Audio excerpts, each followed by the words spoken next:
বিসমিল্লাহির রহমানির রহিম। সর্বপ্রথম আল্লাহর কাছে শুকরিয়া আদায় করছি।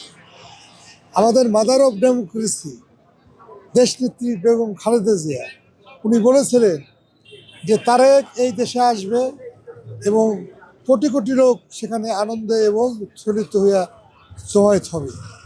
মানুষ এই শীতের ভিতরে আপনারা দেখেছেন বিগত 3 দিন যাবৎ কত লোক হয়েছে তার সীমা ছাড়া, কোটির উপরে লোক জমায়েত হয়েছে।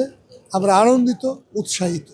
এটা দেশের প্রমাণ করে যে ভারপ্রাপ্ত চেয়ারম্যান এই দেশের সন্তান, উনি স্বদেশ প্রত্যাবর্তন করতেছেন।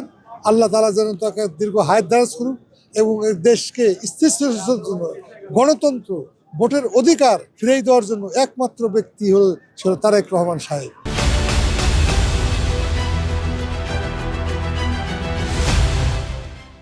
আমরা আগামী নির্বাচন 12ই নির্বাচনে এই তারেক জিয়ার নেতৃত্বে এই দেশে সুষ্ঠু সুন্দরভাবে নিরপেক্ষ নির্দলীয় একটা সরকার গঠন করবে। সেই সরকারের ইনশাল্লাহ প্রধানমন্ত্রী হবেন আমাদের ভারপ্রাপ্ত চেয়ারম্যান তারেক রহমান। আর সুস্বাস্থ্য কামনা করি, আল্লাহ তাআলা তাদেরকে যেন ভালোভাবে এখানে পৌঁছেন।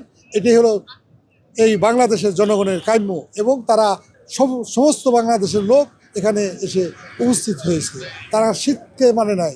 তারা আপনারা লক্ষ্য করেছেন প্রিয় সাংবাদিক ভাইয়েরা যে 300 ফিটে কীভাবে এই 2-3 দিন যাবৎ সে কম্বল গায়ে দেয়া এবং খালি মাঠে তারা জীবনযাপন করতেছে, নিজেরা পাক করে খাইতেছে।